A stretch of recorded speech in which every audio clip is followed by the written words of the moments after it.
Ito namang Armed Forces of the Philippines o AFP nanawagan sa publiko na patuloy pumanig sa katotohanan hinggil pa rin sa usapin at lumalalang tensyon sa bahagi ng West Philippine Sea. Alamin natin ang buong detalye ng balitang yan tinutukan ni Bombo Bea Pinisa.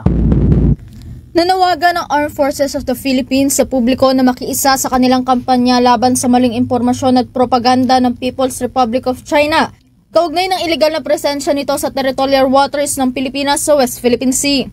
Ayon kay Armed Forces of the Philippines spokesperson Colonel Francel Margaret Padilla, ang pinakamabisang paraan upang labanan ng disinformasyon ay ang pagpapalaganap ng katotohanan sa pamamagitan ng media at maging ng social media platforms.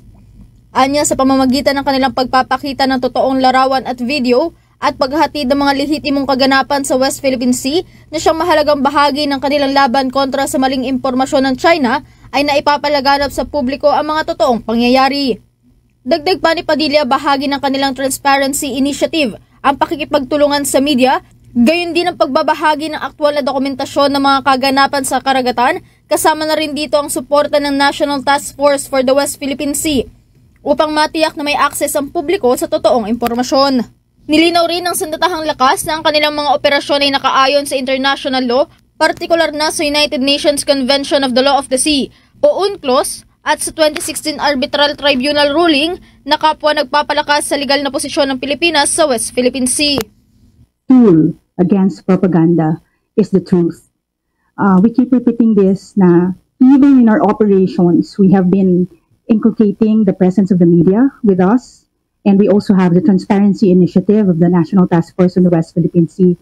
It's the truth that we are putting out there. Sa atin, sa lahat ng operations natin, we do not hide what we do. We inform you of our activities, our operations accordingly. And truth is on our side, over and above, of course, having international laws backing us up. Ayon pa kay Padilla, malaking tulong sa kanilang kampanya ang suporta ng mamamayan sa pamamagitan ng pagbabahagi ng tama at makabuluhang impormasyon sa social media. Tiniyak din niyang hindi nila itinatago ang katotohanan sa mga operasyon sa West Philippine Sea at naniniwalang magiging aktibo rin ng mga Pilipino sa pagbabahagi ng mga tamang impormasyon na siyang mas magpapalakas pa sa paninindigan ng bansa laban sa mga maling impormasyon at fake news.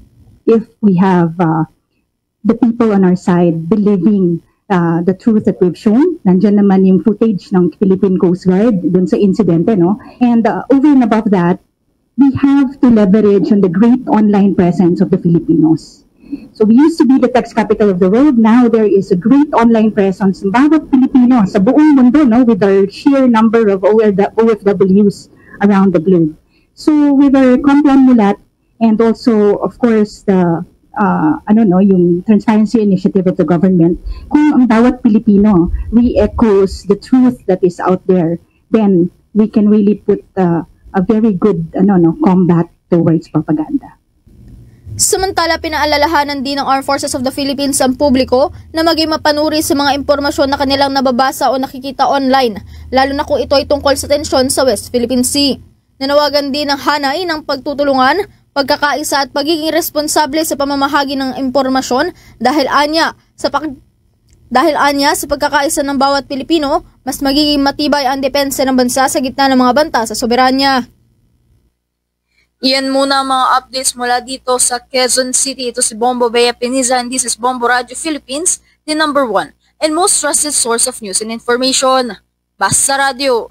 Bombo! For the most trusted source of news and information, visit our website at www.bomboradio.com. Follow us on Bombo Radio mobile app, Facebook, YouTube, TikTok, and X, formerly Twitter.